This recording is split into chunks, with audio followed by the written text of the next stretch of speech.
দেখুন, এতটুকু আলোচনায় তো আমরা পরিষ্কার বুঝতে পারলাম যে জিহাদ কখনোই মারণাস্ত্র দিয়ে বা মিসাইল দিয়ে, বোমা দিয়ে, কামান দিয়ে, ট্যাঙ্ক দিয়ে, রাইফেল দিয়ে, AK-47 দিয়ে, তলোয়ার দিয়ে করা সম্ভব না। জিহাদ করা সম্ভব, সবচেয়ে বড় জিহাদ করা সম্ভব কুরআনের মাধ্যমে, কুরআনের বাণী প্রচারের মাধ্যমে, কুরআনে আল্লাহর ঐশী বাণী মানুষকে পৌঁছে দেওয়ার মাধ্যমেই আপনি সবচেয়ে বড় জিহাদ করতে পারেন। আর যেখানে সশস্ত্র সংগ্রামের কথা বলা হয়েছে, সশস্ত্র লড়াইয়ের কথা বলা হয়েছে, সেটা হচ্ছে কিতাল অর্থে। তো কিতাল যখন সশস্ত্র সংগ্রাম, সশস্ত্র লড়াই আপনি করবেন, সেখানে আপনার আল্লাহ কী কী শর্ত দিয়েছেন সেই শর্তগুলো আপনার আগে বুঝতে হবে। তা না হলে আপনি যে কোনো জঙ্গিবাদীর খপ্পরে পড়বেন। সেই প্রিকন্ডিশনগুলো কী কী সেগুলো আমরা একটু আলোচনা করি। আমরা প্রথমে দেখি সূরা ইউনূসের ৯৯ নম্বর আয়াতে আল্লাহ কী বলছেন। আল্লাহ বলছেন, আর যদি তোমার রব চাইতেন তবে জমিনের সকলেই ঈমান আনত। তবে কি তুমি মানুষকে বাধ্য করবে যাতে তারা মুমিন হয়? এই আয়াতটা খুব ঠান্ডা মাথায় মনোযোগ দিয়ে আপনাকে বুঝতে হবে। আল্লাহ স্ট্রেট বলে দিচ্ছেন যে যদি আল্লাহ চাইতেন তাহলে এই পৃথিবীর সকলেই ঈমান আনত, সকলেই কালেমার পতাকা তলে আসতো। তারপর আল্লাহ তার রাসূলকে কি বলছেন? তবে তুমি কি মানুষকে বাধ্য করবে যাতে তারা মুমিন হয়? তার মানে ইসলাম আপনি চাপিয়ে দিতে পারবেন না, আপনি জোর করে কালেমার পতাকা কোনো দেশে উড়াতে পারবেন না। কারণ এটা আল্লাহ নিজেই করতে পারতো, কিন্তু আল্লাহ চায় না। এবং আল্লাহ তার রাসূলকে নিষেধ করেছেন যে তুমি কি মানুষকে বাধ্য করবে যাতে তারা মুমিন হয়? কোনোভাবেই বাধ্য করা যাবে না, লা ইকরাহা ফিদ্দিন। এবার সূরা কাহফের ২৯ নম্বর আয়াতটা আমরা একটু দেখি। সেখানে আল্লাহ কি বলছেন? আর বলো, সত্য তোমার রবের পক্ষ থেকে, সুতরাং যে ইচ্ছা করে সে যেন ঈমান আনে এবং যে ইচ্ছা করে সে যেন কুফরি করে। তার মানে আল্লাহ একেবারে ওপেন করে দিয়েছেন, যার ইচ্ছা হয় সে ঈমান আনুক, আর যার ইচ্ছা হয় সে কুফরি করুক, ডাজন্ট ম্যাটার। আল্লাহ এগুলো নিয়ে মোটেই বদার করেন না। এরপর আমরা দেখি সূরা হাজের ৪০ নম্বর আয়াতে। সেখানে আল্লাহ কি বলছেন? আর আল্লাহ যদি মানবজাতির এক দলকে অপর দল দ্বারা দমন না করতেন তবে বিধ্বস্ত হয়ে যেত খ্রিস্টান সন্ন্যাসীদের আশ্রম, গির্জা, ইহুদিদের উপাসনালয়, সিনাগগ ও মসজিদ সমূহ যেখানে আল্লাহর নাম অধিক স্মরণ করা হয়। তার মানে ইসলাম কতটা ইউনিভার্সাল ধর্ম এবং ইসলাম ধর্মটা কতটা মানবিক ধর্ম এবং ধর্মনিরপেক্ষতাকে কতটা মর্যাদা দেয় ইসলাম ধর্ম, সেটা এই সূরা হাজের ৪০ নম্বর আয়াতে আমরা দেখলাম যে আল্লাহ বলছেন, কি বলছেন? যে আল্লাহ যদি এক দলকে অপর দল দ্বারা দমন না করতেন তাহলে বিধ্বস্ত হয়ে যেত গির্জা, বিধ্বস্ত হয়ে যেত খ্রিস্টানদের গির্জা, ইহুদিদের সেই উপাসনালয়, সেই সিনাগগ এবং মসজিদ সমূহ।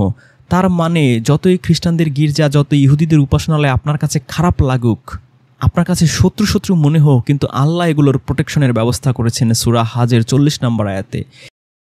এবার আমরা দেখি সূরা জুমার ৩৯ নম্বর সূরার ৪১ নম্বর আয়াতে আল্লাহ কি বলছেন? নিশ্চয়ই আমি তোমার প্রতি যথাযথভাবে কিতাব নাজিল করেছি মানুষের জন্য, তাই যে সৎ পথ অবলম্বন করে সে তা নিজের জন্যই করে, এবং যে পথভ্রষ্ট হয় সে নিজের ক্ষতির জন্যই পথভ্রষ্ট হয়। আর তুমি তাদের তত্ত্বাবধায়ক নাও, তুমি তাদের জিম্মাদার নাও। তাহলে আল্লাহ এই সূরা জুমারের ৪১ নম্বর আয়াতেও বলছেন যে যার ইচ্ছা হয় সে পথভ্রষ্ট হোক, যার ইচ্ছা হয় সৎ পথ অবলম্বন করুক, এবং আল্লাহ রাসূলকে আল্লাহ বলে দিচ্ছেন যে তুমি তাদের জিম্মাদার নাও, তুমি তাদের তত্ত্বাবধায়ক নাও। তার মানে বল প্রয়োগ করা যাবে না। এই যে হাদিস বানানো হয়েছে যে সারা পৃথিবীতে ইসলাম প্রতিষ্ঠা করতে হবে, এটা আল্লাহ রাসূলকে আদেশ দিয়েছেন। এই আয়াতগুলো, কোরআনের আয়াতগুলো পড়লে আপনি বুঝতে পারবেন যে সে হাদিসগুলো কতটা মিথ্যা এবং কতটা বানোয়াট। কারণ আল্লাহ এখানে আল্লাহ রাসূলকে বলে দিচ্ছেন যে তুমি তাদের তত্ত্বাবধায়ক নাও, জিম্মাদারও নাও।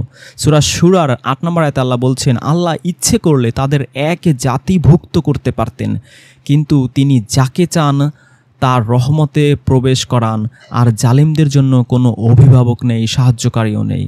তাহলে আমরা দেখলাম যে সূরা শুরার ৮ নম্বর আয়াতে আল্লাহ একই কথা বলছেন যে আল্লাহ ইচ্ছে করলে সকল মানুষকে একই উম্মত করতে পারতেন, সবাই একই উম্মত থাকতো, সবাই ইহুদি থাকতো বা সবাই খ্রিস্টান থাকতো বা সবাই মুসলিম থাকতো বা সবাই হিন্দু থাকতো, সবাই বৌদ্ধ থাকতে পারতো, কিন্তু আল্লাহ ইচ্ছে করলে এটা খুব ইজিলি করতে পারতেন। সেই স্বীকৃতি আল্লাহ দিচ্ছেন সূরা শুরার ৮ নম্বর আয়াতে। কিন্তু আল্লাহ কি বলছেন? যে আল্লাহ ইচ্ছে করলে সবাইকে এক উম্মত করতে পারতেন, কিন্তু তিনি যাকে ইচ্ছা সে অনুগ্রহ দান করেন। আল্লাহ করেননি। এটা আল্লাহর বিষয়, আল্লাহর পার্সোনাল বিষয়। এখানে নাক গলানোর অধিকার আল্লাহ আপনাকে দেয়নি। তাহলে এই যে আমাদের মতভেদ, মতবিরোধ, এর সমাধান কি? এর সমাধান আল্লাহ বলে দিচ্ছেন সূরা শুরার পরের আয়াতেই। আর যে কোনো বিষয়েই তোমরা মতবিরোধ করো তার ফয়সালা আল্লাহর কাছে। সূরা বাকারার ৬২ নম্বর আয়াতে গেলে আপনি দেখবেন যে যারা ইহুদি, যারা সাবেই, যারা মাজুস, যারা মুমিন, যারা খ্রিস্টান, সবার কথাই আল্লাহ বলেছেন ৩টা কাজ করলেই আল্লাহ তাকে জান্নাত দিয়ে দেবেন। এক, সৃষ্টিকর্তায় বিশ্বাস করতে হবে যে সৃষ্টিকর্তা মাত্র একজন, সেই সৃষ্টিকর্তাকে সে যে নামেই রাখুক। আখিরাতে বিশ্বাস করতে হবে, আর সবচেয়ে ইম্পর্টেন্ট সৎ কাজ করতে হবে, নেক আমল করতে হবে। এটাই হচ্ছে আপনার মিজানের পাল্লায় ওজন হবে। সেটা যদি বেশি হয় সূরা আরাফের ৭, ৮, ৯ নম্বর আয়াত অনুযায়ী, তাহলে আপনি জান্নাতে যেতে পারবেন। আর যদি সেই পাল্লা, সেই সৎ কাজের পাল্লা, নেকির পাল্লা যদি আপনার হালকা হয়, আপনি দুর্ভাগ্যবান, আপনাকে জাহান্নামে যেতে হবে। তার মানে শুধু ঈমান আনলেই কাজ হবে না, সে সৎকর্ম, নেক আমল হলে আপনি যেই ধর্মেরই হন না কেন, আল্লাহ আপনাকে সূরা মায়দার ৬৯ নম্বর আয়াতে এবং সূরা বাকারার ৬২ নম্বর আয়াতে আপনাকে গ্যারান্টি দিচ্ছেন যে আপনার কোনো ভয় নেই, আপনার কোনো দুশ্চিন্তা নেই। আল্লাহ যদি তার জান্নাতে কোনো ইহুদিকে নিয়ে যায়, খ্রিস্টানকে নিয়ে যায়, আপনার কি? এটাকে আপনার তো বাবার কালের জমিদারি না জান্নাতটা, যে আপনাকে দিতেই হবে। তাছাড়া মুসলিম ঘরে জন্ম নিয়েছেন, এটাতে ক্রেডিট নেওয়ার কিছু নাই। আর মুসলিম ঘরে আল্লাহ পাঠিয়েছেন আর বাকি সবাইকে জাহান্নামে নেবেন, এটা তো আল্লাহর প্রতি আরেক ধরনের এমন একটা বিষয় যে আল্লাহ বাকি সবাইয়ের প্রতি জুলুম করেছেন, কারণ জন্মের উপর তো কারো হাত নেই, তাই নয় কি? সুতরাং যে পৃথিবীর যে কোনো মানুষ হোক, সে যদি সৃষ্টিকর্তা মাত্র একজন, তাকে যে নামেই ডাকুক এবং সৎ কাজ করতে থাকে এবং আখিরাতে বিশ্বাসী হয় যে একদিন আমাকে হিসাব দিতে হবে আল্লাহর দরবারে, তাহলে আল্লাহ তাকে জান্নাতের গ্যারান্টি দিচ্ছেন। এবং এই মতবিরোধগুলো যা যা আমরা করি সেগুলো আল্লাহ ফয়সালা করে দিবেন, সেই স্বীকৃতি দিচ্ছেন আল্লাহ সূরা শুরার ১০ নম্বর আয়াতে। এবার দেখি সূরা কাফে ৪৫ নম্বর আয়াতে আল্লাহ কি বলছেন? এরা যা বলে আমি তা সবচেয়ে ভালো জানি, আর তুমি তাদের উপর কোনো জোর জবরদস্তিকারী নও। সুতরাং যে আমার ধমককে ভয় করে তাকে কুরআনের সাহায্যে উপদেশ দাও। দেখছেন সূরা ফুরকানের ৫২ নম্বর আয়াতটা, যেখানে বলা হয়েছিল যে তুমি কুরআনের মাধ্যমে জিহাদ করো, কুরআনের সাহায্যে জিহাদ করো, এখানে দেখুন সেই একই স্টাইলে বলছেন এবং তার প্রথমেই বলছেন তুমি তাদের কোনো জোর জবরদস্তিকারী নাও, এবং যে যা বলে সব কিছু আল্লাহ ভালো জানেন। আবার রাসূলকে তিনি বলছেন কি, যে আপনি জোর জবরদস্তিকারী নন। সুতরাং জোর জুলুম করে ইসলাম প্রতিষ্ঠা করার অর্ডার আল্লাহ কখনোই তাকে দেননি, আল্লাহ রাসূলকে দেননি। এবং আল্লাহ রাসূলকে কি করতে তিনি দিয়েছেন, পারমিশন দিয়েছেন যে কুরআনের সাহায্যে আপনি শুধু উপদেশ দেবেন, সেই পারমিশন শুধু আল্লাহ তাকে দিয়েছেন। এবং আল্লাহ রাসূলদের, নবী রাসূলদের কাজ কি, একমাত্র কাজটা কী ছিল, সেই বিষয়ে একটা ভিডিও আছে, সেখানে আপনি আরও ডিটেলস পাবেন যে তাদের একটা মাত্র কাজই ছিল, সেটা কি। এবার দেখি আমরা সূরা মুজাম্মিলের ১৯ নম্বর আয়াতে আল্লাহ কি বলছেন? নিশ্চয়ই এ এক উপদেশ, অতএব যে চায় সে তার রবের দিকে পথ অবলম্বন করুক। কত চমৎকার করে আল্লাহ বলছেন যে এই কোরআন হচ্ছে একটা উপদেশ, কাজেই যার মন চায় সে তার প্রতিপালকের দিকের পথ ধরুক। তার মানে আল্লাহ এখানেও উন্মুক্ত করে দিচ্ছেন, কারো উপর কোনো জোর জবরদস্তি নাই। লাইক রাহাফিদ্দিন সূরা মুদাসসিরের ১১ নম্বর আয়াতে আল্লাহ বলছেন যে ছেড়ে দাও আমাকে তার সঙ্গে বোঝাপড়া করার জন্য যাকে আমি এককভাবে সৃষ্টি করেছি। সুতরাং পৃথিবীর যে যেই তরিকায় থাকুক, যে যেই মতবাদে থাকুক, যে যেই ধর্মে থাকুক, আল্লাহ স্ট্রেট বলে দিচ্ছেন তার রাসূলকে যে তুমি ছেড়ে দাও, তার সঙ্গে বোঝাপড়া আল্লাহ করবেন, যাকে আল্লাহ এককভাবে সৃষ্টি করছেন। এই তার সঙ্গে বোঝাপড়া করার জন্য এই আন্তর্জাতিক খ্যাতিসম্পন্ন আলেম ওলামাকে বা আপনাকে আমাকে আল্লাহ ঠিকাদারি দেননি, সেই বোঝাপড়া আল্লাহ নিজেই করবেন। সূরা মুদাসসিরের ১১ নম্বর আয়াতে আল্লাহ সেই কথা বলছেন। সূরা গাশিয়ার ২১ এবং ২২ নম্বর আয়াতে আল্লাহ কি বলছেন? অতএব তুমি উপদেশ দাও, তুমি তো একজন উপদেশ দাতা মাত্র। ২২ নম্বর আয়াতে আল্লাহ বলছেন যে তুমি তাদের উপর শক্তি প্রয়োগকারী নও, তুমি তাদের উপর জবরদস্তিকারী নও। তুমি উপদেশ দাও, তুমি তো একজন উপদেশ দাতা মাত্র, তুমি তাদের উপর শক্তি প্রয়োগকারী নও, তুমি তাদের উপর জবরদস্তিকারী নও। সবশেষে আমরা দেখি সূরা কাফিরুনের বিখ্যাত আয়াত, আমরা সবাই জানি যে আল্লাহ বলছেন তোমাদের জন্য, তুমি বলে দাও হে আল্লাহ রাসূল, তুমি বলে দাও তোমাদের জন্য তোমাদের দিন আর আমার জন্য আমার দিন। তো আল্লাহ তো এখানে বলে দিতে পারতেন যে তুমি বলে দাও তোমাদের দিন টিন সব বাদ, এখন ইসলাম এসেছে, সব বাদ দিয়ে আমাদের কালেমা পড়ো, তা না হলে রেডি হও, তোমাদের সাথে যুদ্ধ শুরু।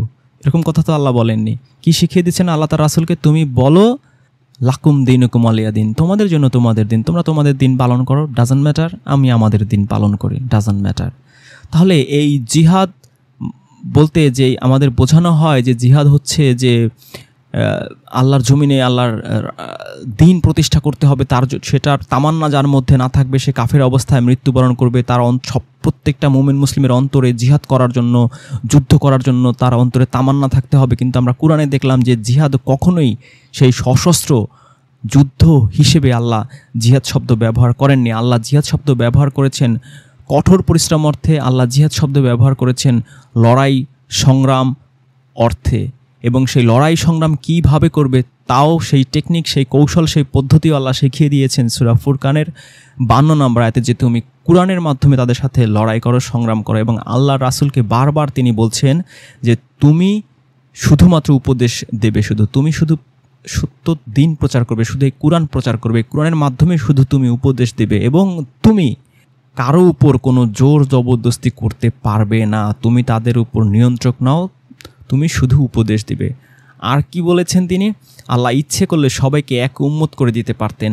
সেই সাথে আল্লাহ বলেছেন যে যার ইচ্ছে হয় সে সৎপথ অবলম্বন করুক। আল্লাহ সেই সাথে এও বলেছেন যে সূরা কাফে যার ইচ্ছে হয় সে ঈমান আনুক, যার ইচ্ছা হয় কুফরি করুক। এবং সূরা ইউনূসের 99 নম্বর আয়াতে আল্লাহ বলছেন যে তোমার রব যদি চাইতেন তবে জমিনের সবাই ঈমান আনত, সবাই মুমিন বান্দা হয়ে যেত। তাহলে কি তুমি মানুষকে বাধ্য করবে, জবরদস্তি করবে যাতে করে তারা মুমিন হয়?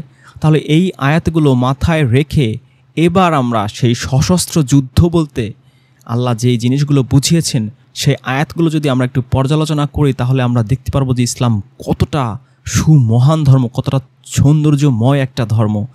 এবং ইসলামের নামে শুধু ইসলাম বিদ্বেষীরা, কাফেররা, মুশরিকরাই অপপ্রচার করে না, তাদের চেয়ে 1000 কোটি গুণ বেশি ক্ষতি করে এই মোল্লারা, যারা ইসলামের কোরআনের অপব্যাখ্যা করে, ভুল ব্যাখ্যা করে মানুষকে ব্রেন ওয়াশ করে, মানুষকে জঙ্গি বানায়, মানুষকে কোরআন বিরোধী কাজ করায় এবং মানুষকে 72 হুরের লোভ দেখিয়ে তাকে আত্মহত্যার পথে, আত্মঘাতী হওয়ার পথে তাড়িয়ে নিয়ে বেড়ায়।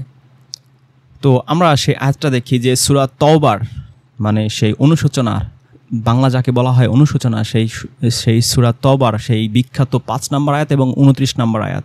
এবং আমার খুব প্রিয় ব্যক্তিত্ব সজল রোশন সেই আবদুল্লাহ সাহেবের সাথে যে ডিবেট করেছিল, সেখানে আবদুল্লাহ সাহেব কিন্তু এই আয়াতটার কথাই বলেছেন যে আল্লাহ কত নিষ্ঠুর, আল্লাহ মানুষকে এভাবে হত্যা করতে বলেছেন, অথচ হাদিসের মাধ্যমে আল্লাহ রাসূল কত দয়াময়, এই নিষ্ঠুরতা, এই হত্যা, জঘন্য কাজ আল্লাহ রাসূল করেননি।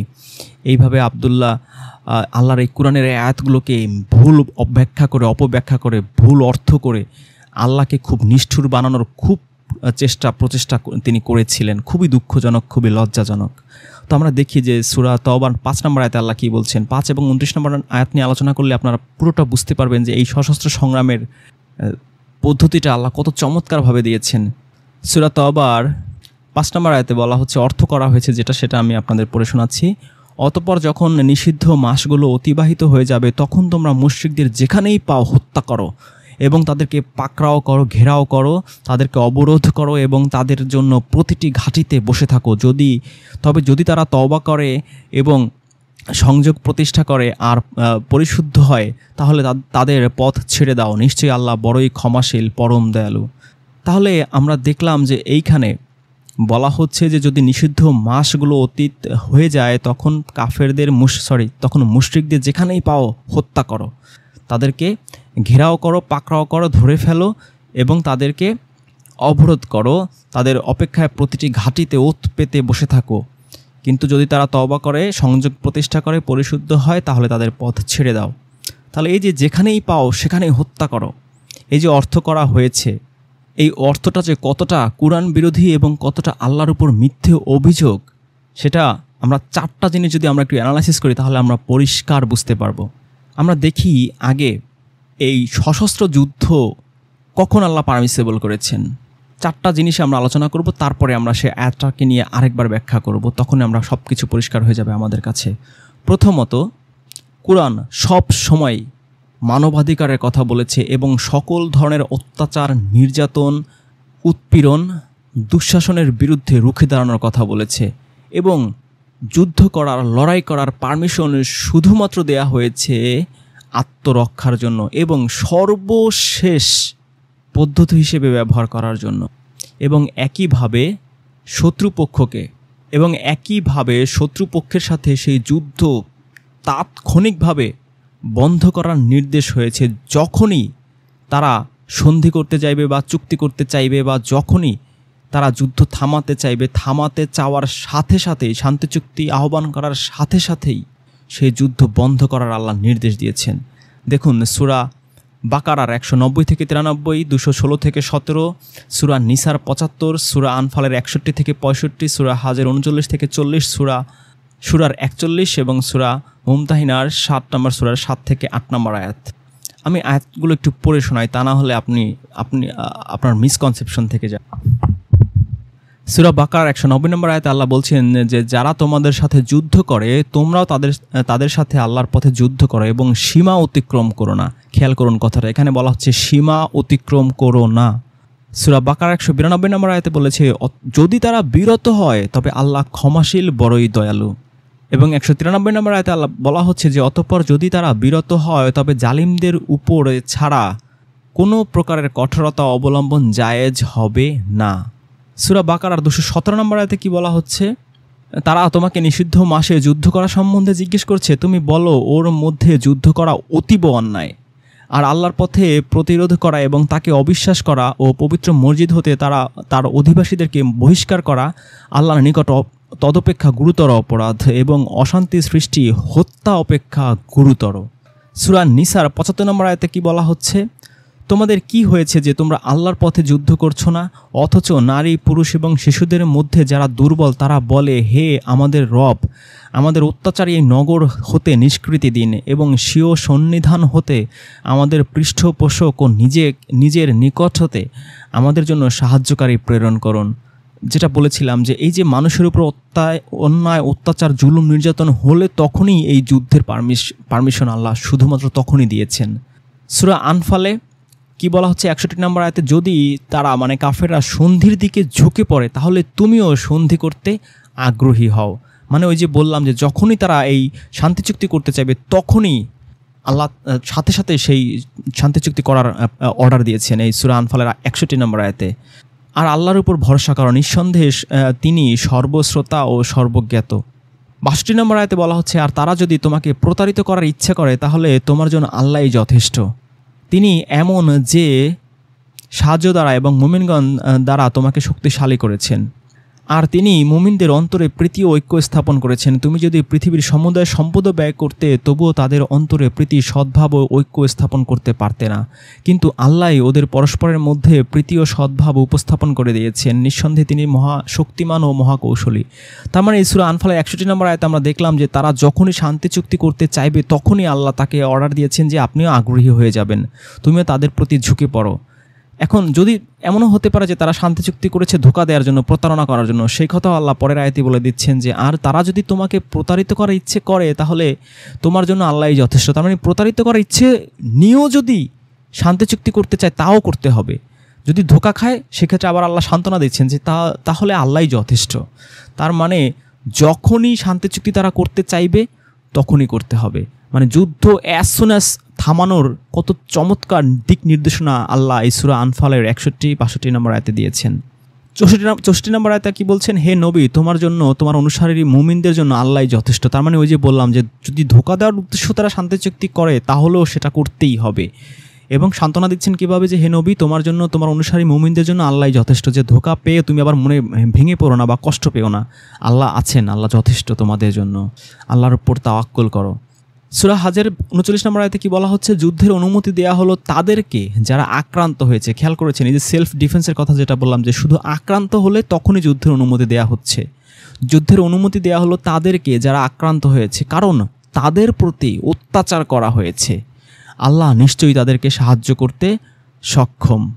তারপরেই 40 নম্বর আয়াতে সেই বিখ্যাত আয়াত যেটা আলোচনা করেছিলাম প্রথমে, যে তাদেরকে তাদের ঘর বাড়ি হতে অন্যায়ভাবে বহিষ্কৃত করা হয়েছে শুধু এ কারণে যে তারা বলে আল্লাহ আমাদের রব। এই যে সেই রব্বুন আল্লাহ, আল্লাহ যদি মানবজাতির এক দলকে অন্য দল দ্বারা প্রতিহত না করতেন তাহলে বিধ্বস্ত হয়ে যেত খ্রিস্টান সংসার বিরাগীদের, সংসার ত্যাগীদের উপাসনালয়, গির্জা, ইহুদিদের উপাসনালয়, সিনেগগ এবং মসজিদ সমূহ, যাতে অধিক স্মরণ করা হয় আল্লাহর নাম। নিশ্চয়ই আল্লাহ তাকে সাহায্য করেন যে নিজেকে সাহায্য করে, নিশ্চয়ই আল্লাহ সর্বশক্তিমান পরাক্রমশালী। তাহলে এই আপনি তো আগে আলোচনা করেছি যে এই যে ধর্মনিরপেক্ষতা কতটা গুরুত্ব দেওয়া হচ্ছে ইসলাম ধর্মে। এবং 39 নম্বর আয়াতে আল্লাহ বলেছেন যুদ্ধের অনুমতি দেওয়া হলো তাদেরকে যারা আক্রান্ত হয়েছে, কারণ তাদের প্রতি অত্যাচার করা হয়েছে। তার মানে যখন অত্যাচার করা হয়, তাদের উপরে যুদ্ধ চাপিয়ে দেওয়া হয়, যে আক্রান্ত হয়, তখনই আল্লাহ তখনই যুদ্ধের পারমিশন তখনই দেন। তার মানে আল্লাহ কখনোই পবিত্র কুরআনে সশস্ত্র সংগ্রাম বা সশস্ত্র লড়াই বা যুদ্ধ কখনোই আগ বাড়িয়ে করার পারমিশন দেননি। শুধুমাত্র তখনই দিয়েছেন যখন যুদ্ধ কারো উপর চাপিয়ে দেওয়া হচ্ছে বা কারো উপর অত্যাচার জুলুম নির্যাতন করা হচ্ছে। তারপরে সূরা শুরার 41 নম্বর আয়াতে কি বলা হচ্ছে, কেউ অত্যাচারিত হয়ে নিজের প্রতিরক্ষার ব্যবস্থা নিলে তার বিরুদ্ধে কোনো অভিযোগ নেই। তার মানে কেউ যদি অত্যাচারিত হয়ে প্রতিরক্ষার জন্য যুদ্ধ করে, তাহলে আল্লাহ তাকে আর পাপী হিসেবে গণ্য করছেন না, বলছেন যে তার বিরুদ্ধে কোনো অভিযোগ নেই, কোনো ব্যবস্থা নেওয়া হবে না। তার মানে যুদ্ধ শুধুমাত্র অত্যাচারিত হলে প্রতিরক্ষার ব্যবস্থা হিসেবেই নেওয়া যাবে। এই আয়াতেও সেটা আবারও সুস্পষ্ট হলো। এবার দেখি সূরা মুমতাহিনা 7 এবং 8 নম্বর আয়াতে কি বলা হচ্ছে, যাদের সাথে তোমরা শত্রুতা করছো, আশা করা যায় আল্লাহ তোমাদের ও তাদের মধ্যে বন্ধুত্ব সৃষ্টি করে দেবেন, আর আল্লাহ সর্বশক্তিমান এবং আল্লাহ অতিশয় ক্ষমাশীল। 8 নম্বর আয়াতে দিনের ব্যাপারে যারা তোমাদের বিরুদ্ধে যুদ্ধ করেনি এবং তোমাদেরকে তোমাদের বাড়ি ঘর থেকে বের করে দেয়নি, তাদের প্রতি সদয় ব্যবহার করতে এবং তাদের প্রতি ন্যায় বিচার করতে, ইনসাফ করতে আল্লাহ তোমাদের নিষেধ করছেন না। নিশ্চয়ই আল্লাহ ন্যায়পরায়ণ এবং ইনসাফকারীদেরকে ভালোবাসেন। দিনের ব্যাপারে যারা তোমাদের বিরুদ্ধে যুদ্ধ করেনি এবং তোমাদেরকে তোমাদের বাড়িঘর থেকে বের করে দেয়নি, তাদের প্রতি সদয় ব্যবহার করতে এবং তাদের প্রতি ইনসাফ করতে, ন্যায় বিচার করতে আল্লাহ তোমাদের নিষেধ করছেন না। নিশ্চয়ই আল্লাহ ন্যায়পরায়ণ ইনসাফকারীদেরকে ভালোবাসেন। আর তার আগের আয়াতেই বলছেন, যাদের সাথে তোমরা শত্রুতা করছো, আশা করা যায় আল্লাহ তোমাদের ও তাদের মধ্যে বন্ধুত্ব সৃষ্টি করে দেবেন। সূরা আনফালের 39 নম্বর আয়াতে বলা হচ্ছে, আর তোমরা তাদের বিরুদ্ধে লড়াই করো যতক্ষণ না ফিতনার অবসান হয় এবং দিন পূর্ণরূপে আল্লাহর জন্য হয়ে যায়। তবে যদি তারা বিরত হয়, তাহলে নিশ্চয়ই আল্লাহ তারা যা করে সে বিষয়ে সম্যক দ্রষ্টা। সূরা মুহাম্মদে কি বলা হচ্ছে 4 নম্বর আয়াতে, অতএব যখন তোমরা কাফিরদের সাথে যুদ্ধে মোকাবেলা করো তখন তাদের গর্দানে আঘাত করো, পরিশেষে যখন তোমরা তাদেরকে সম্পূর্ণরূপে পরাভূত করবে তখন তাদেরকে কোষে বাঁধবে, অতঃপর হয় অনুকম্পা, দয়া, অনুগ্রহ, না হয় মুক্তিপণ। তার মানে এই যে আমরা এখানে দেখলাম যে যদি আপনি যুদ্ধবন্দী কাউকে করেন, তাহলে যুদ্ধ চলা অবস্থায়ও তাদেরকে যুদ্ধবন্দীদেরকে আপনার ছেড়ে দিতে হবে, আপনি আটকে রাখতে পারবেন না। আপনাকে হয় সেই ক্ষতিপূরণ, যুদ্ধের ক্ষতিপূরণ দেবে, অথবা সেই মুক্তিপণ, মানে আপনার দলের কোনো মানুষকে তারা আটকে ফেলেছে তখন এই বন্দি বিনিময় করা, অথবা যদি সেই বন্দি বিনিময় বা সেই করতে না পারে, মুক্তিপণ দিতে না পারে, তাহলে কি বলছেন আল্লাহ, অতঃপর অনুকম্পা, মানে দয়া করে হলে, অনুগ্রহ হলেও তাদেরকে আপনি আটকে রাখতে পারবেন না, আপনাকে তাদের ছেড়ে দিতে হবে, এমনকি যুদ্ধ চলা অবস্থায়ও ছেড়ে দিতে হবে। সেই কথাই আল্লাহ ঘোষণা দিচ্ছেন সূরা মুহাম্মদের 4 নম্বর আয়াতে। সূরা তওবার 6 নম্বর আয়াতে আল্লাহ কি বলছেন, মুশরিকদের মধ্য হতে যদি কেউ তোমার কাছে আশ্রয় প্রার্থনা করে, তাহলে তুমি তাকে আশ্রয় দান করো, যাতে সে আল্লাহর কালাম শুনতে পায়, অতঃপর তাকে তার নিরাপদ স্থানে পৌঁছে দাও। তার মানে দেখলাম যে মুশরিকদের কেউ যদি প্রোটেকশন চায়, আশ্রয় দেওয়ার অর্ডার দেওয়া হচ্ছে। আর কি তারা যদি নিরাপদ স্থানে চলে যেতে চায়, সেইখানে পৌঁছে দিতে হবে। সেই পৌঁছে দেওয়ার কথা পর্যন্ত আল্লাহ এখানে আদেশ দিচ্ছেন যে তাদেরকে সেই বাড়িঘর বা নিরাপদ আশ্রয়স্থল পর্যন্ত, শত্রুপক্ষের মানুষ সেও যদি আশ্রয় চায়, তাকে একেবারে আশ্রয় তো দিতে হবেই, একেবারে সেই নিরাপদ স্থান পর্যন্ত যদি সে যেতে চায়, সেইখানে পৌঁছে দেওয়ার অর্ডার পর্যন্ত আল্লাহ এই সূরা তওবার 6 নম্বর আয়াতে দিয়ে দিচ্ছেন। তাহলে আমরা দেখলাম যে এই সশস্ত্র যুদ্ধের অর্ডার আল্লাহ দিয়েছেন কতগুলো শর্ত সাপেক্ষে, যে যদি কার উপর অত্যাচার করা হয়, নির্যাতন করা হয়, উৎপীড়ন করা হয়, তখন মানবাধিকার রক্ষার জন্য, মানুষকে সে নিরাপদ করার জন্য, নিরাপত্তা বিধানের জন্য, মানুষের সেই দুঃখ, কষ্ট, অন্যায়, অত্যাচার, জুলুম থেকে মুক্ত করার জন্যই এই যুদ্ধের অর্ডার দেয়া হচ্ছে। এবং আর কখন দেয়া হচ্ছে, যে আত্মরক্ষার জন্য, যখন কেউ ঝাঁপিয়ে পড়ে আপনার উপর যুদ্ধ চাপিয়ে দেয়, তখন সেটা করা যাবে। এবং এটা শুধুমাত্র লাস্ট স্টেপ হিসেবে আপনাকে অনুমতিটা দেয়া হয়েছে।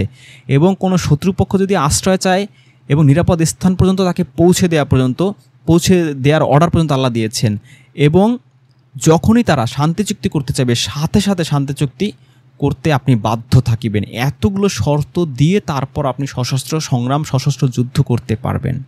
এরপর দ্বিতীয় পয়েন্টে আমরা আলোচনা করি। প্রথম পয়েন্ট গেল সূরা আনফালের 67 নম্বর আয়াত এবং সূরা মুহাম্মদের 4 নম্বর আয়াত পরে আমরা বুঝলাম যে কোনো যুদ্ধবন্দীকে আপনি বেশি সময় রাখতে পারবেন না, তাকে সব সময় তাকে সে মুক্ত করে দিতে হবে। আপনি ক্ষতিপূরণ নেবেন, বন্দি বিনিময়ের মাধ্যমে হোক বা কোনো ক্ষতিপূরণ হোক। যুদ্ধ যদি আপনার সে কোনো ক্ষতি করে থাকে, কোনো বিশাল ধন সম্পদ বা ঘর বাড়ি বিনষ্ট করে থাকে, সেই ক্ষতিপূরণ নেবেন। আর যদি সেই ক্ষতিপূরণ দেওয়ার সামর্থ্য তার না থাকে, তাহলে দয়া করে কাইন্ডনেস, অনুকম্পা করে হলেও তাকে আপনি রাখতে পারবেন না, তাকে ছেড়ে দিতেই হবে। সেটা আমরা দেখলাম সূরা মুহাম্মদের 4 নম্বর আয়াতে, এবং সূরা তওবার 6 নম্বর আয়াতে এবং 60 নম্বর সূরা 7 এবং 9 নম্বর আয়াতে আমরা আরেকটা জিনিস দেখলাম। এটা তৃতীয় পর্যায়ে আলোচনা করছি 3 নম্বর পয়েন্টে। 3 নম্বর পয়েন্টে আল্লাহ কী বলছেন, যে সূরা তওবার 6 এবং সূরা মুমতাহিনার 7 থেকে 9 নম্বর আয়াতে আল্লাহ বলছেন যে যদি কেউ আশ্রয় প্রার্থনা করে, নিরাপত্তা চায়, তাহলে সে যদি শত্রু পক্ষেরও হয় এবং যুদ্ধকালীন সময়েতেও হয়, তাহলেও তাকে আশ্রয় দিতে হবে এবং তাকে নিরাপদ স্থান পর্যন্ত পৌঁছিয়ে দিতে হবে। 4 নম্বর পয়েন্ট, সর্বশেষ পয়েন্টে কি, সেটা হচ্ছে যখনই শত্রুপক্ষ আপনার সাথে শান্তি চুক্তি করতে চাইবে, তখনই সাথে সাথে শান্তি চুক্তি আপনার করতে হবে এবং যুদ্ধ বন্ধ করে ফেলতে হবে। এবার চলুন আমরা 4টা পাঠ বুঝলাম, এবার আমরা সেই সূরা তওবার সেই বিখ্যাত 5 নম্বর আয়াতটা একটু অনুবাদ করি, অর্থটা করি। দেখুন, এই আয়াতে কতল শব্দটা ইউজ করা হয়েছে এবং এই কতলের বাংলা করা হয়েছে, অর্থ করা হয়েছে যে হত্যা করো, যেখানেই পাও সেখানে হত্যা করো। কিন্তু আপনি যদি সূরা তওবা পুরোটা পড়েন, আপনি দেখবেন যে এই সূরা তওবায় অসংখ্য জায়গায় কতল শব্দটা আল্লাহ ব্যবহার করেছেন। 12 নম্বর আয়াতে ব্যবহার করেছেন, 13 নম্বর আয়াতে ব্যবহার করেছেন, 14 নম্বর আয়াতে ব্যবহার করেছেন, 29 নম্বর আয়াতে ব্যবহার করেছেন, 30 নম্বর আয়াতে ব্যবহার করেছেন, 36 নম্বর আয়াতে ব্যবহার করেছেন, 83 নম্বর আয়াতে ব্যবহার করেছেন, 111 এবং 123। তার মানে 9টা আয়াতে, আরও 9টা আয়াতে আল্লাহ এই কতল শব্দটা ব্যবহার করেছেন এবং কোথাও হত্যা অর্থে ব্যবহৃত হয়নি। প্রত্যেকটা জায়গায় যুদ্ধ অর্থে, লড়াই অর্থে ব্যবহৃত হয়েছে। তাহলে আপনি বুঝতে পারছেন যে কোনো দুরভিসন্ধি এবং কোনো ষড়যন্ত্রের পরিকল্পনার অংশ হিসেবেই এখানে ইসলাম বিদ্বেষীরা হোক বা সেই আন্তর্জাতিক খ্যাতিসম্পন্ন আলেম ওলামারা নিজেদের অজ্ঞতার মাধ্যমেই হোক, এখানে তারা এই কতল শব্দটার অর্থ হত্যা করেছে। অথচ আপনি এই সূরা তওবারই আরও 12, 13, 14, 29, 30, 36, 83, 111 এবং 123 নম্বর আয়াত পড়লে আপনি স্পষ্ট বুঝতে পারবেন যে কতল অর্থে মানে হত্যা করা অর্থে এই কতল শব্দটা আল্লাহ এই সূরায় ব্যবহার করেননি। দেখুন, সূরা তওবার 12 নম্বর আয়াতে যে কতল আছে, এখানে বয়ান ফাউন্ডেশন এবং মুজিবুর রহমান দুজনেই এর অর্থ করেছেন, কতলের অর্থ করেছেন যুদ্ধ। দুজন না, বয়ান ফাউন্ডেশন অনুবাদ করেছে লড়াই আর মুজিবুর রহমান অনুবাদ করেছে যুদ্ধ করো অর্থ। এবং তাইসিরুল কুরআন এই কতল শব্দের অর্থ করেছে লড়াই। 14 নম্বর আয়াতে বয়ান ফাউন্ডেশন অনুবাদ করেছে কতলের লড়াই এবং মুজিবুর রহমান অনুবাদ করেছে যুদ্ধ। 29 নম্বর আয়াতে কতলের অর্থ বয়ান ফাউন্ডেশন করেছে লড়াই এবং মুজিবুর রহমান কতলের অর্থ করেছেন যুদ্ধ।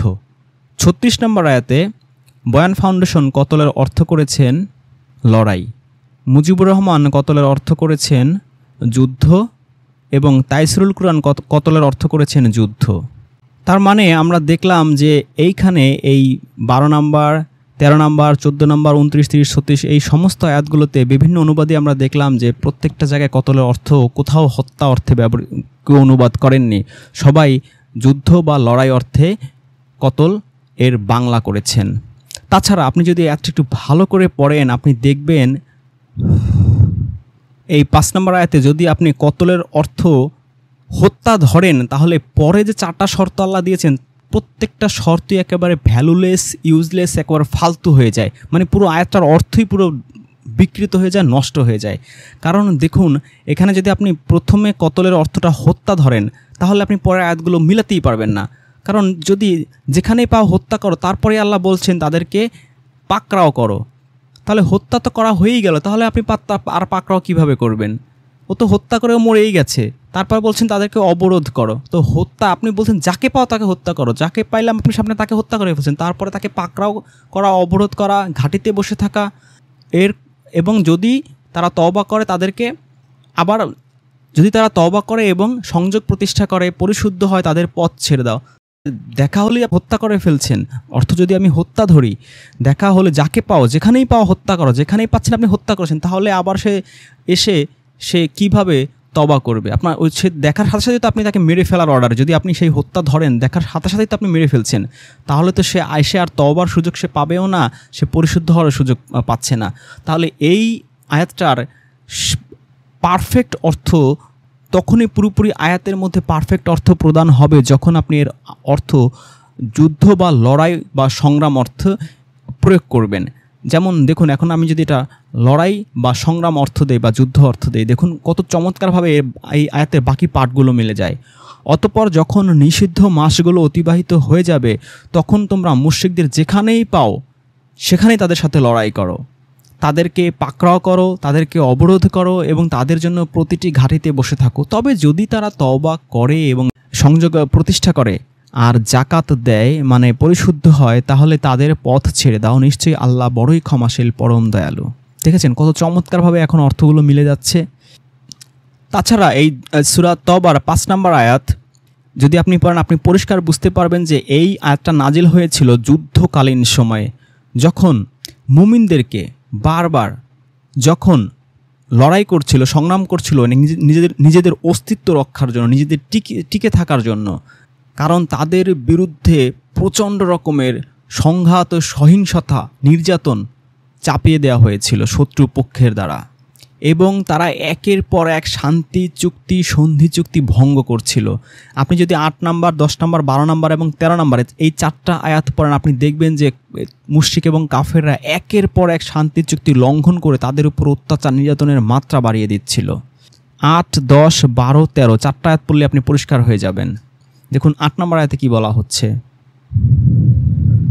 কিভাবে থাকবে মুশরিকদের জন্য অঙ্গীকার, অথচ তারা যদি তোমাদের উপর জয়ী হয় তাহলে তারা তোমাদের আত্মীয়তা ও অঙ্গীকারের ব্যাপারে লক্ষ্য করে না।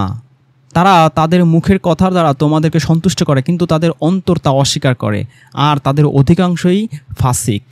10 নম্বর আয়াত, তারা কোনো মুমিনের ব্যাপারে আত্মীয়তা ও অঙ্গীকারের খেয়াল রাখে না, আর তারাই হলো সীমা লঙ্ঘনকারী। এখানেও আমরা সেই অঙ্গীকারের বিষয়টা পেলাম, সেই সন্ধির বিষয়টা পেলাম।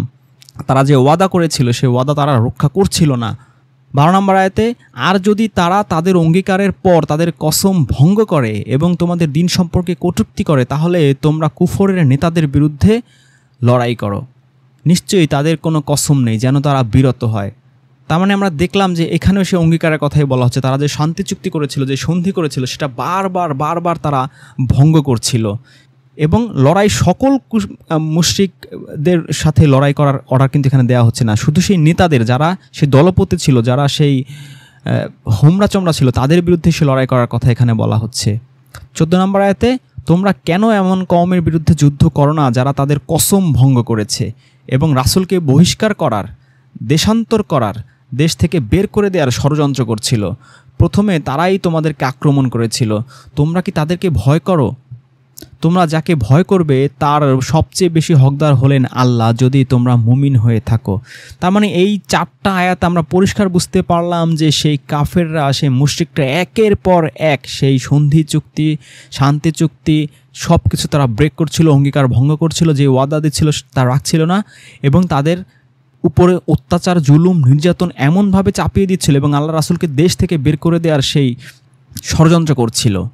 আবার আমরা আরেকটা চমৎকার জিনিস দেখতে পাই যে এই 5 নম্বর আয়াতে সেই লড়াইয়ের পরবর্তী আয়াতটায় দেখুন কত চমৎকারভাবে সাথে সাথে, মানে পরবর্তী আয়াতেই আল্লাহ বলছেন যে যদি তারা সে নিরাপত্তা চায়, আশ্রয় চায়, সাথে সাথে তাদেরকে তোমরা সে নিরাপত্তা এবং আশ্রয় দেবে। 6 নম্বর আয়াতটা একটু পড়লে আপনি আরও পরিষ্কার বুঝতে পারবেন।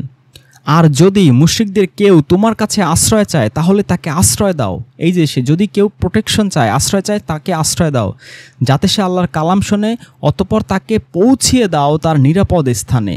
তার মানে তাদেরকে আশ্রয় দেওয়ার কথা বলা হচ্ছে। 5 নম্বর আয়াতে সেই লড়াই বা হুজুররা যে বলে যে সেই হত্যা করার কথা বলছে, কতলের অর্থ হত্যা তারা ধরে নিচ্ছেন বা বানিয়ে দিচ্ছেন, কিন্তু দেখুন পরবর্তী আয়াতেই কিন্তু আল্লাহ কত চমৎকারভাবে বলছেন যে যদি তারা, সেই মুশরিকরা তোমাদের কাছে আশ্রয় চায় তাহলে তাদের আশ্রয় দাও, যাতে তারা আল্লাহর কালাম শোনে এবং তাদের নিরাপদ স্থানে পৌঁছিয়ে দাও। তাছাড়া আমরা 1 থেকে 3 নম্বর আয়াত যদি আমরা পড়ি তাহলে আমরা দেখতে পাবো যে এই লড়াই করার আগে আল্লাহ পাক তাদেরকে আলটিমেটাম দেওয়ারও ঘোষণা দিয়েছেন। 1 থেকে 3 নম্বর আয়াতে এবং তাদেরকে যুদ্ধের জন্য প্রস্তুত হওয়ার নির্দেশনা দিয়েছেন। কখন? যদি সেই যে তাদের শান্তি চুক্তি করা হয়েছিল, সন্ধি চুক্তি করা হয়েছিল, সেই চুক্তির সময় যখন অতিক্রান্ত হবে তখনই, তার আগেই কিন্তু আলটিমেটামটা দেয়া হয়েছিল। তবে আবার সাথে সাথেই বলা হচ্ছে যদি তারা সেই আইন মেনে চলে এবং সেই সহিংসতার পথ পরিহার করে এবং সংযোগ প্রতিষ্ঠা করে এবং সমাজের বেটারমেন্টের জন্য পরিশুদ্ধ হয়, জাকাত দেয়, তাহলে তাদেরকে যেন ছেড়ে দেয়া হয়, তাদেরকে আশ্রয় দেয়া হয়। এবং 11 নম্বর আয়াতেই বলা হচ্ছে যদি তারা এরকম করে তাহলে তো তারা তোমাদের ভাইয়ের মতো হয়ে যাবে। এবং 12 নম্বর আয়াত পড়লে আপনি বুঝতে পারবেন যে এই কনটেক্সটটা এরকম যে আয়াতটাতে পরিষ্কার বলা হচ্ছে যে সাধারণ যারা মুশরিক তাদের বিরুদ্ধে এই যুদ্ধ বা এই লড়াই করার অনুমতি বা পারমিশন দেওয়া হয়নি। দেয়া হয়েছে কাদের? যারা দলনেতা, যারা দলপতি, হোমরা চোমরা, তাদের বিরুদ্ধে। কারণ কি? কারণ তারা একের পর এক তাদের সেই অঙ্গীকার, ওয়াদা ভঙ্গ করছিল এবং তাদের উপরে আক্রমণ করছিল, সহিংসতা, নির্যাতন বাড়িয়ে দিচ্ছিল। এবার আসি 29 নম্বর আয়াতে, যেখানে সেই বিখ্যাত সেই জিজিয়ার আয়াতটা বলা হচ্ছে যে এইখানে তাদেরকে জিজিয়া করের কথা, যেটা নিয়ে খুব প্রায় ইসলাম বিদ্বেষীরা এটা নিয়ে কটাক্ষ করে যে তাদেরকে সেই জিজিয়া দেওয়ার আদেশ কেন আল্লাহ দিল। কিন্তু আপনি যদি এই পুরো কনটেক্সটটা পড়েন এবং আপনি যদি প্রকৃত জিজিয়ার অর্থ জানেন তাহলে আপনি দেখবেন যে জিজিয়া বলতে আসলে সেই যেই ট্যাক্সের কথা বলা হচ্ছে বিধর্মীরা দেবে, এটা মোটেই তা না। জিজিয়া কুরআনে ব্যবহৃত হয়েছে যুদ্ধের ক্ষতিপূরণ হিসেবে। যদি আপনার উপর যুদ্ধ চাপিয়ে দেয়, সূরা তওবা যেরকমটা হয়েছে, এই 29 এবং 32 নম্বর আয়াত পড়লে আপনি বুঝবেন যে যুদ্ধ চাপিয়ে দেওয়া হয়। এখন বিরোধী পক্ষ আপনার উপর যুদ্ধ চাপিয়ে দিল, আপনার ঘর বাড়ি উড়িয়ে দিল বোমা মেরে অথবা আগুন দিয়ে পুড়িয়ে দিল, তখন এই ক্ষতিপূরণটা যে আপনি নেবেন, যে তুমি আমার বাড়ি আগুন দিয়ে পুড়িয়ে দিয়েছিল যুদ্ধের সময়, এখন তোমরা যুদ্ধে হেরে গেছো, আমাদের বাড়ি ছিল 1 লক্ষ টাকা দাম, সেই ক্ষতিপূরণ আমাদের দাও। এই ক্ষতিপূরণটাকে কোরআনে জিজিয়া বলা হয়েছে এবং মোল্লারা এটার ভুল ব্যাখ্যা করেছে এবং উম্মাইয়া এবং আব্বাসীয় খলিফারা এটাকে জিজিয়া ট্যাক্স হিসেবেই প্রচার করেছে, প্রচারণা চালিয়েছে। জিজিয়া কখনোই আল্লাহ সেই ট্যাক্স হিসেবে, বিধর্মীদের ট্যাক্স হিসেবে আল্লাহ ব্যবহার করেননি। তাহলে এই যে ট্যাক্স হিসেবে ব্যবহার করা হয়েছে, কি ট্যাক্স হিসেবে ব্যবহার করেছে খরাজ শব্দটা। আপনি যদি 18 নম্বর সূরা 94 নম্বর আয়াত পড়েন এবং 23 নম্বর সূরা 72 নম্বর আয়াত পড়েন, আপনি দেখবেন যে এখানে সেই ট্যাক্স হিসেবে যে ওয়ার্ডটা ইউজ করেছেন আল্লাহ, সেটা হচ্ছে খরাজ। আমি আয়াত দুটো আপনাকে একটু পড়ে শোনাচ্ছি। 18 নম্বর সূরা 94 নম্বর আয়াত, তারা বলল, হে জুলকারনাইন, নিশ্চয়ই ইয়াজুজ ও মাজুজ জমিনে অশান্তি সৃষ্টি করছে, তাই আমরা কি আপনাকে এর জন্য কিছু খরাজ দেব, সেই ট্যাক্স দেব? এখানে আপনি আরবিটা যদি পড়েন আপনি দেখবেন যে এইখানে এই যে ট্যাক্স, এটা আরবিতে খরাজ হিসেবে ব্যবহার করা হয়েছে। এবার আমরা দেখি 23 নম্বর সূরার 72 নম্বর আয়াত, সেখানে বলা হচ্ছে, নাকি তুমি তাদের কাছে কোনো খরাজ চাও? তবে তোমার রবের প্রতিদান সর্বোত্তম, আর তিনি সর্বোত্তম রিজিক দাতা। আল্লাহ পাক আমাদেরকে জিহাদের প্রকৃত অর্থ উপলব্ধি করার তৌফিক দান করুক এবং জীবনের জন্ম থেকে মৃত্যু পর্যন্ত এই কোরআনের সাহায্যে জিহাদ করার তৌফিক এনায়েত করুক এবং আল্লাহ পাকের যে কোরআনের যে সমস্ত জায়গায় কতল দিয়ে যুদ্ধ বা লড়াই বুঝিয়েছেন, সে সমস্ত জায়গায় যারা এই হত্যা শব্দ ব্যবহার করেছেন, বাংলা অর্থ করেছেন, তাদেরকে আল্লাহ সহিহ বুঝ দান করুক। আলহামদুলিল্লাহি রাব্বিল আলামিন।